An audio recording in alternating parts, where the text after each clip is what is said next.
All right. Well, I'm here with the amazing Brandon Brown. Congrats, by the way, on a $25,000 week last week. So Thank you. that's pretty exciting there. Not a push period. We're here to talk about push periods, but that's pretty cool that last week you had a $25,000 week as well. But Brandon, for those who are new reps in Washington here, tell us a little about yourself. What's your career sales? When did you start? Were you a student? Sure.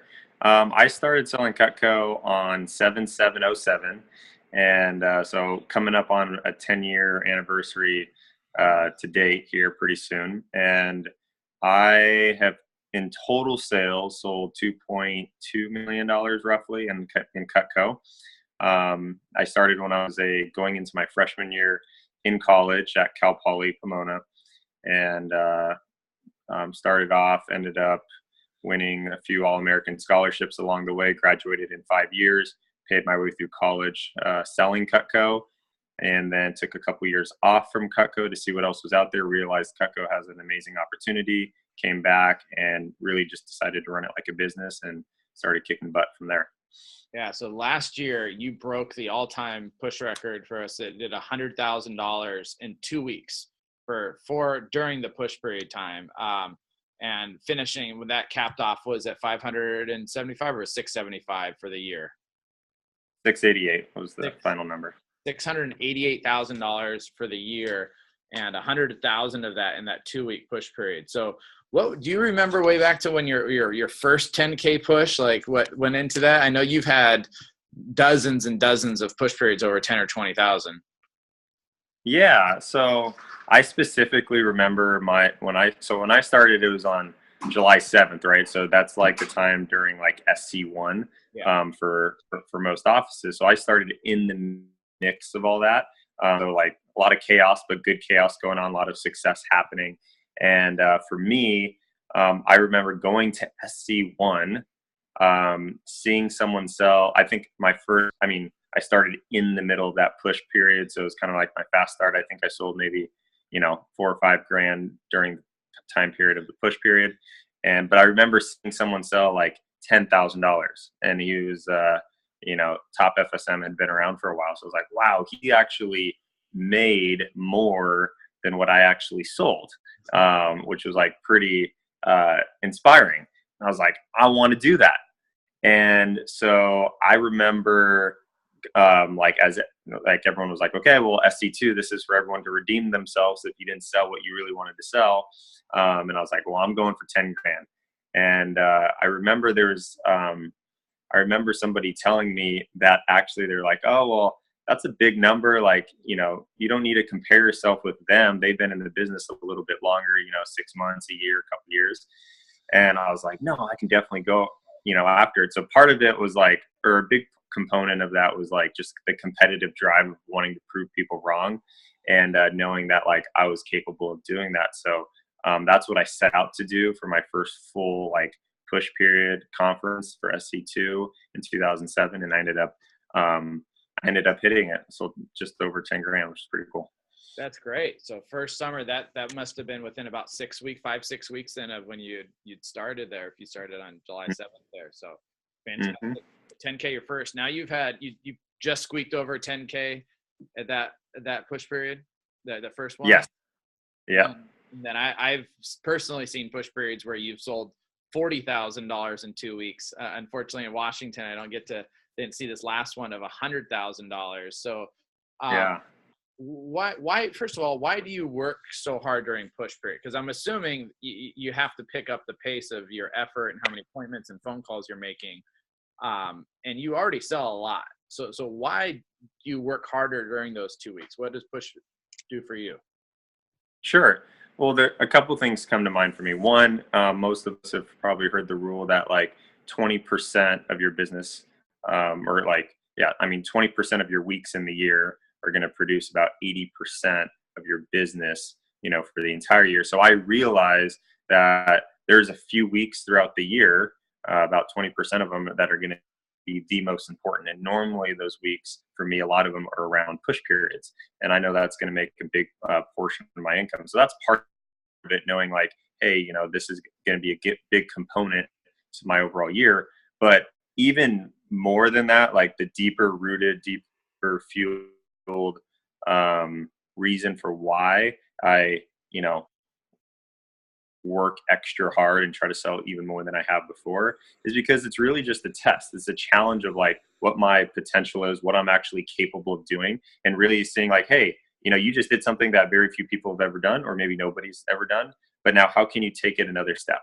And that's like most recently, the last year or two, one of my main passions and why I still sell Cutco and try to push the boundaries and the limits is so people can truly see what is possible, and that they need to stop comparing themselves to what other people do. Because if you just compared yourself to what you're capable of doing, you have a lot more opportunity. And so that's kind of like where I've aligned myself now, is like, it's not about, what the biggest record is or who sold the most. It's like, hey, what is Brandon Brown capable of doing? And I know that if I maximize that opportunity, that sky's the limit. That's fantastic, Brandon. Now, we were talking right before we started recording. You've done some traveling, done all sorts of really cool things. Have you noticed anything that from what you've accomplished in push periods, has that had a positive effect on other areas of your life that you didn't necessarily think about when you were planning for your push period? Oh, this is going to help me. But after the fact, like from having those great push periods, you've noticed some increased benefit in some other areas that don't really have to do with work? Yeah. I mean, I would say just overall, the definition of a push period is obviously push yourself, right?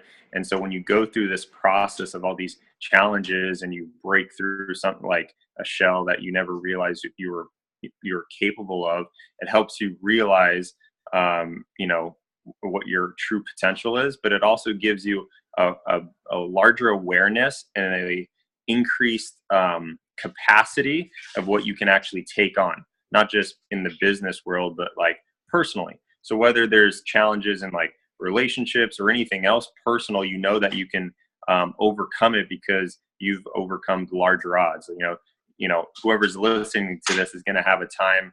They might be listening to this push period or this recording right now during a time of the push period where they're behind on their goal.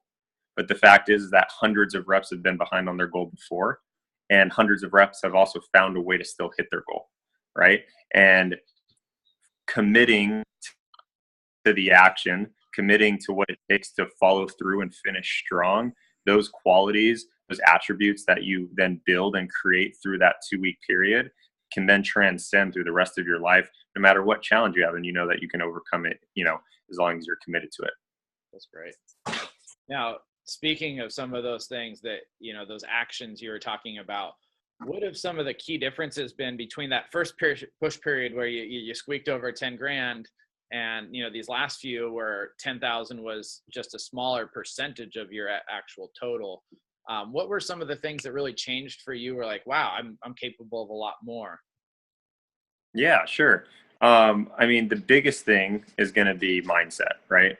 So, it's funny because I remember never in a million years thinking that I could sell, 10 grand when I was watching it happen on stage. And then when my manager, taps me on the shoulder and he's like, hey, that could be you next conference. That little seed that just got planted was like, wow, maybe I could. And then it just grew. And then when I sold 10 grand and I was like stoked, guess what? Someone for SC2 sold 20 grand. And I'm like, how in the world did someone just sell twice as much? Like, I worked my butt off.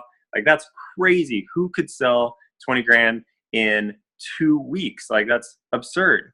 Right. And then, my manager tapped me on my shoulder and he's like, hey, that could be you this time next year. Right. What did I end up doing? So selling 20 grand on top of the world. And then that just kind of like built on top of it. So really all it was, and this kind of circles back to what I shared earlier, which is like the only thing that's really holding you back is your own limitations, your own personal beliefs of what you think is possible. You don't think it's possible that you can sell 10, 20 grand in a push period because you've never done it before and maybe no one else in your office has done it. But the reality is that you can. You just have to align your skill sets to a point where you can actually accomplish that. And those build over time. So it's like, the 3 biggest contributing factors for my success over my years and how I've increased my sales during specifically push periods is like mental aptitude, right? Being able to increase what I know is possible, right? And not limiting myself to a skill set and being a student of the business and learning. And 3 is like who you surround yourself with, right? your circle of influence, and putting yourself in a circle of people that are going to push you, challenge you, and help you step up your game to the next level. That's great. So those will be really helpful, Brandon. If you had to give a few nuts and bolts, especially on increasing your skill level, if I'm a representative who just started in the last month or so, and I'm getting ready for my first push period for the summer, what are a few tips that you could give me on? What are the areas of the business I should work hard on? Are there anything I can do to really prepare? And once push period started, like what should I be doing kind of the day to day there?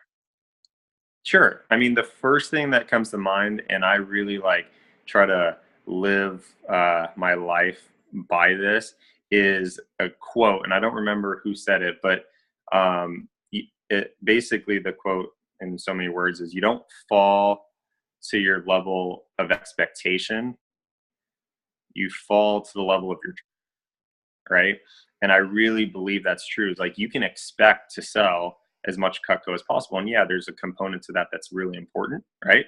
But if your training isn't there, well, then you'll fall flat on your face, right? You have to be able to have sharpened your axe before. If you don't sharpen your axe and you're just like, well, I'm going to double my sales, but you did nothing to do it in between, like, obviously you're not going to do it. So that's the first thing I would say is, like, you know, tip of advice for whoever's listening to this, especially if it's before a push, but even if it's during, it's like, what are you doing to quote unquote sharpen your axe?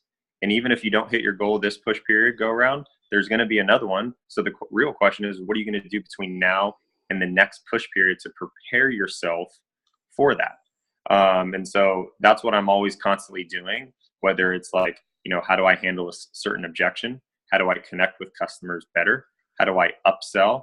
You know, how do I increase my average order? There's a lot of things you can do to increase your overall averages. And the fact of the matter is they all make an impact, but only you know what's going to make the largest impact. And the way you find that out is you take time to journal, you self-reflect on, hey, you know, what am I really good at right now? And where could I really use dramatic improvement? And then focusing on those components of the demo, right, of the pitch to help you, you know, increase your numbers. Awesome. And then if I'm preparing, I know I want to get a lot of leads ready. Is there anything you do in your demos leading up to the push to help get more leads, or, you know, how do you use that push period to prepare yourself for, you know, leading the weeks leading up to it?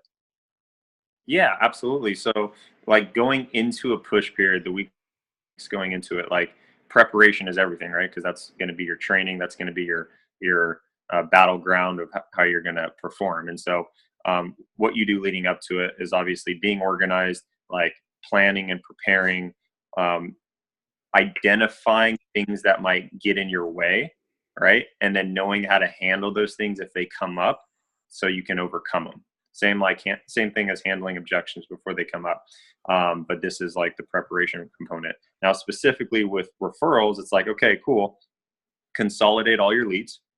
But I can guarantee you, no matter what stage in the business you're at, whether you've been in the business for literally less than a week or an entire year plus, there's always more people on your initial names list. There's always more people on your quote unquote chicken list. I guarantee you right now, like if I sat down with you, Casey, I could probably come up with another 20, 30 people that maybe I've just met more recently in the last couple of years that I just haven't thought about seeing.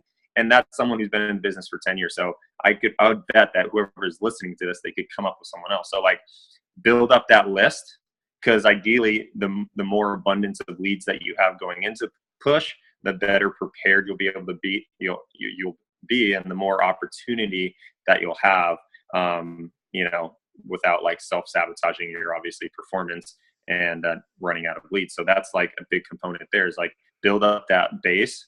And, you know, you could even, you know, I don't know when this call is going to be shared, but like even the weeks leading up to the push period, it's like, hey, I have a really big contest that's coming up in the next couple of weeks. And so my goal is to have 100 people to go see before then. And so one of the, I have a contest with my manager, and whatever that contest is like, my goal is to get 10 referrals from each person that I see this week to help build that list, you know, and you can just create that urgency to help build it. So that's great. And then I guess the last question to finish up with is, it's push period now. What does your typical schedule look like during push period? You know, do you wake up at like 10 o'clock, 11 in the morning and do a couple demos, or what's it like? Well, it's funny because I think about like last year, and being able to sell, like having the opportunity to sell 100 grand. What's interesting is the preparation for that took place December of 2015. It was literally 8 months of preparation. Obviously not every day preparing, but like December, it was like, okay, what is my year going to be like? Like, how am I going to hit that? Right. Mentally wrapping my head around it. And then throughout those next 8 months was like putting things in place, putting systems in place, making sure I was going to have the right energy level to sustain that level of performance. But like specifically applicable to who's going to be listening to this, it's like, have a standard of when you're going to, wake up every morning. For me, it's going to be different for every single person. So for me, I'm waking up at 6 or 7 every single morning. And one of the first things I do is like, I have like my whole morning routine, and I won't go into like full detail, but it includes some meditation. It includes some breathing exercises. It includes some visualization practices of like how my day is going to go. Right. And then, make sure you're taking care of your body. Right. Think about, $1 million racehorse. Right. Do you think $1 million racehorse, whoever owns that $1 million racehorse, how do you think they take care of it? And are you treating yourself as if you were $1 million racehorse? And if you aren't, how do you expect to perform like $1 million racehorse does if you want to, even if you wanted to? You have to do the things that $1 million racehorse does. So that means drinking lots of water, not drinking alcohol, not drinking soda, eating healthy. Are you eating at, McDonald's and Taco Bell? Are you like making your own meals? Like these are all things that play a component, and you can't just start it like during the push period. The weeks leading up to it, that's the preparation, because your body takes time to react and adapt to that. So you can't just say, oh, I'm going to start day one of push and all of a sudden I'm going to feel 100% better. It's like, what are you doing the days leading up to it? So those would be my tips. Got it. All right. Well, thank you so much, Brandon. I really appreciate the time you took here to help with this. Should help lots and lots of people there. I wish you luck. Can I ask, do you have your goal already set up for, I'm sure you do if you're planning 8 months in advance, but are we going to see some fireworks this SC2 down there?